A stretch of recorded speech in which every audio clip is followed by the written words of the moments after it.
The Tesla Semi is revolutionizing freight transportation with its ability to regenerate significant charge through its payload and regenerative braking, in addition to energy regained through recharging. The truck consistently regenerates up to 20 to 23% of the total energy input to its battery throughout the day. According to data from the U.S. Department of Energy, 87% of domestic freight journeys in the U.S. are under 250 miles in length. These initial figures suggest that the Tesla Semi could be a viable option for the freight transportation industry. How does Elon Musk's approach to innovation help reduce operational costs for the Tesla Semi? Why is addressing and prioritizing the payload of the Semi important right now? Mike Hoheisel, territorial manager of Pape Kenworth, stated, "The trucking world needs to see the actual payload figures." He added, "It's very odd that they can give all this information except payload. Trucking companies live on cost for payload. Indeed, most companies rarely provide payload information and never reach the maximum payload. They often choose to carry slightly less in exchange for lower maintenance and fuel costs. It's not just the initial cost. One of the biggest reasons companies are eager for Elon Musk's Semi, despite slow production, is maintenance and fuel costs. The payload is calculated based on the maximum load capacity of the Semi and the legal maximum payload. If you subtract the maximum payload capacity of the Tesla Semi from the maximum pounds allowed by law, the remainder is the weight of the Semi itself. Tesla continues to delay mass production of the Semi because it requires 18 times the battery cells of a Model 3's 74 kilowatt-hours.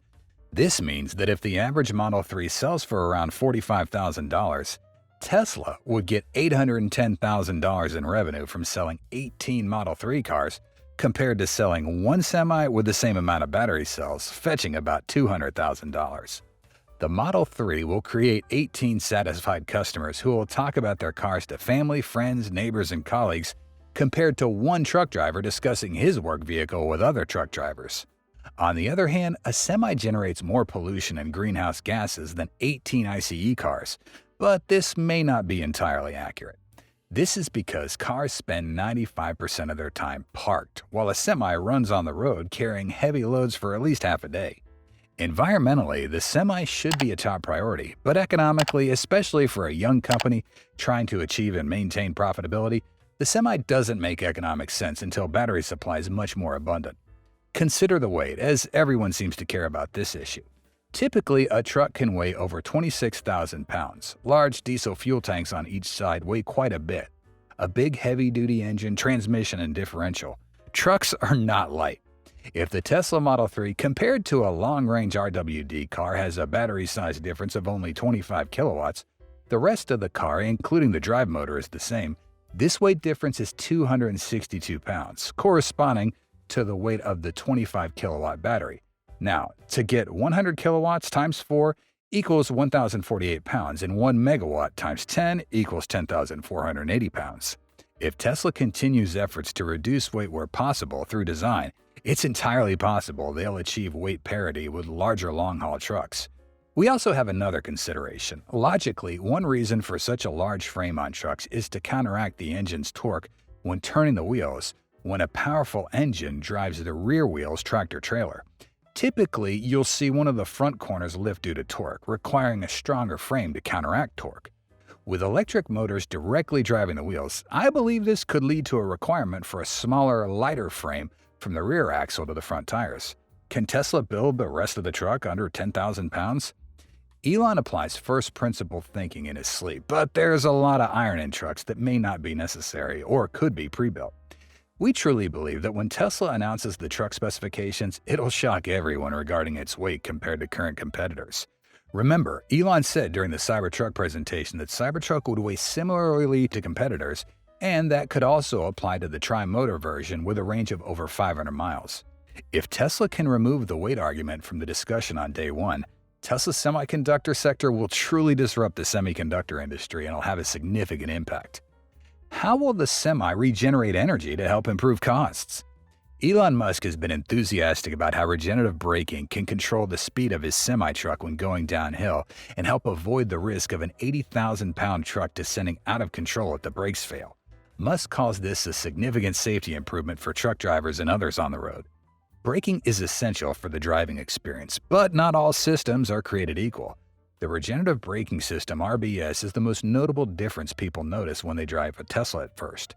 Regen, as it's often referred to, allows you to drive a Tesla without ever touching the brake pedal with some coordinated braking for slower speeds, not only reducing wear on brake components but also returning energy to the battery. Some estimates suggest that regenerative braking can add up to 10% to the driving range and extend brake component lifespan by over 50%. For most diesel trucks on the market today, fuel efficiency is poor. Maintenance costs and standard brake pad wear are lower for electric trucks compared to diesel engines. Electric vehicles don't need oil changes and have regenerative braking systems. Regenerative braking will recapture electricity on downhill stretches and in traditional braking situations. So, what exactly is Tesla's regenerative braking and how does it help the Semi cut costs? Unlike traditional brakes that rely on friction to stop the wheels from turning, regenerative braking uses the vehicle's electric motor to create resistance that slows the vehicle down.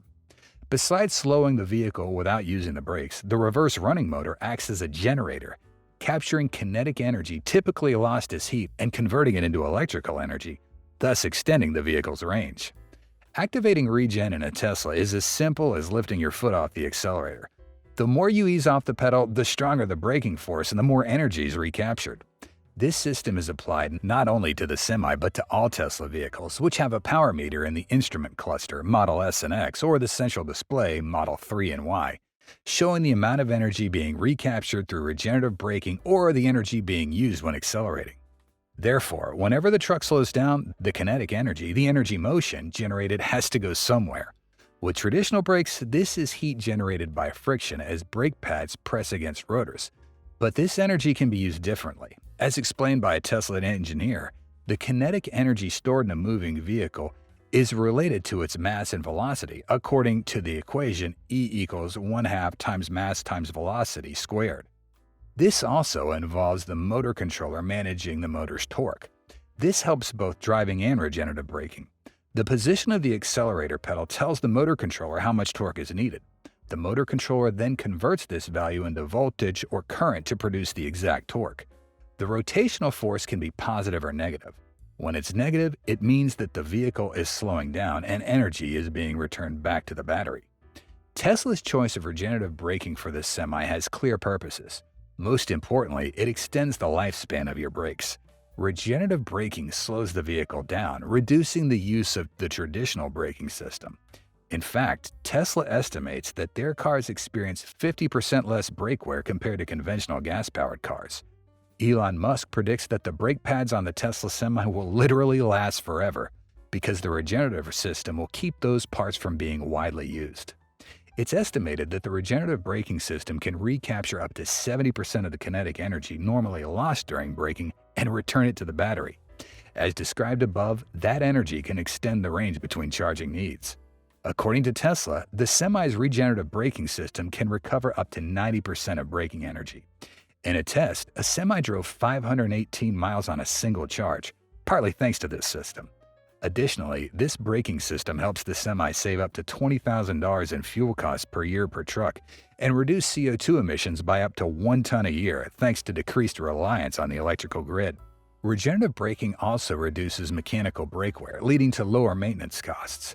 It's estimated that the maintenance costs for the Tesla Semi's braking system could be 20 to 30% lower compared to traditional trucks.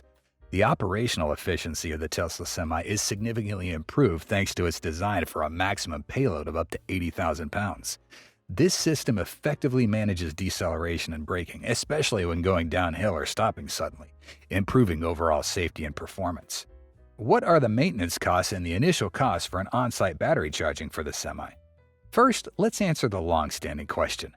How much does it cost to drive a Tesla Semi each mile? When looking at operating costs, a Tesla generally has lower expenses compared to traditional internal combustion engine vehicles due to lower electricity costs compared to gasoline, as well as lower maintenance costs associated with electric vehicles. The exact operating costs per mile can vary depending on factors such as the price of electricity in your area, driving habits, and maintenance requirements.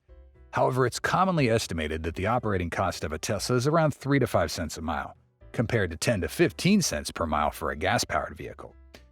During the widely publicized 500-mile test run of the Semi last November, the fully loaded Tesla averaged 1.7 kilowatt hour per mile at 55 miles an hour.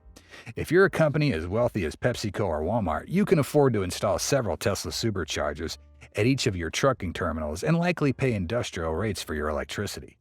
Since the average industrial electricity rate nationwide in December 2023 was about 0.0863 cents a kilowatt hour, you'd spend roughly 15 cents a mile on fuel. But it's noteworthy that over 95% of trucking companies in the United States have 10 trucks or fewer.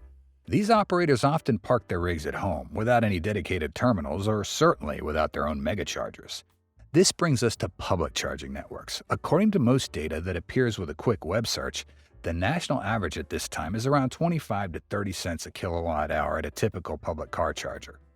These small, non-standard chargers are much more powerful than the massive megacharger. Last year, many Tesla supercharger locations in California charged from 40 to 50 cents per kilowatt hour, with peak prices reaching 67 cents per kilowatt hour in Southern California. So, taking the national average of 30 cents per kilowatt hour to use a public charger at 1.7 kilowatt hours per mile, that equals to 51 cents per mile for fuel. In comparison, a diesel truck gets about 8 miles per gallon when fully loaded at 55 miles an hour. The current average price of diesel nationwide is $4.29, meaning a fuel cost of about 54 cents a mile. Can money be saved in some cases with a Tesla truck? Certainly, but not the outrageous numbers that some enthusiasts claim, unless you're one of the major trucking companies with your own internal charging system as mentioned earlier. And then you have to account for things like decreased productivity while charging. A hard-running diesel rig typically spends 45 minutes or less each week refueling. A Tesla Semi will take about 4 hours a week plugged into a megacharger to cover the same distance. If the driver has to use something less than a megacharger, it could take 2 to 4 hours each day to charge the truck. Fuel prices fluctuate, whether we're talking about fossil fuels or electricity. Anyone who owns a fuel pump or a public EV charger can charge whatever the market will bear, always looking to maximize their profit. Who knows what future prices will be? Currently, many people believe that using public chargers for a Tesla Semi is on par with diesel trucks. So, how much does it cost to fill up at a Tesla supercharger? Unlike gasoline cars, you rarely fill up an EV from empty to full. Instead, when not traveling, you simply plug it in at home like you would your phone. You can do this daily or with a Tesla even every few days. But when you're traveling, that's when the supercharger comes into play.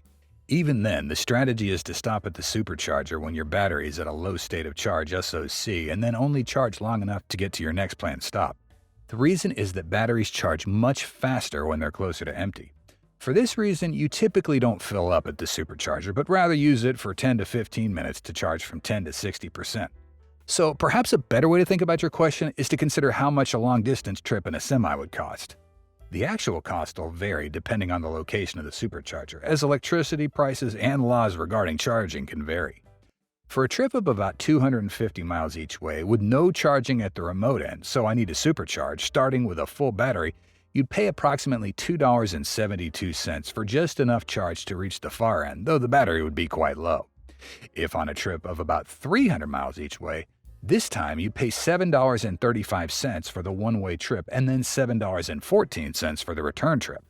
To simplify the calculation, on those two trips, you'd have driven a total of about 1,100 miles. Actually, I would add another 100 to 150 miles for local driving, so maybe 1,250 miles, and paid a total of $29.75.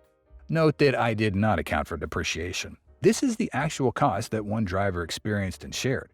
How do you evaluate this actual cost? To make you feel that buying a Semi is very worthwhile, especially in terms of future operating costs, we know many people are wondering why the Tesla truck, compared to other electric trucks, has more than double the range despite having shorter charging times.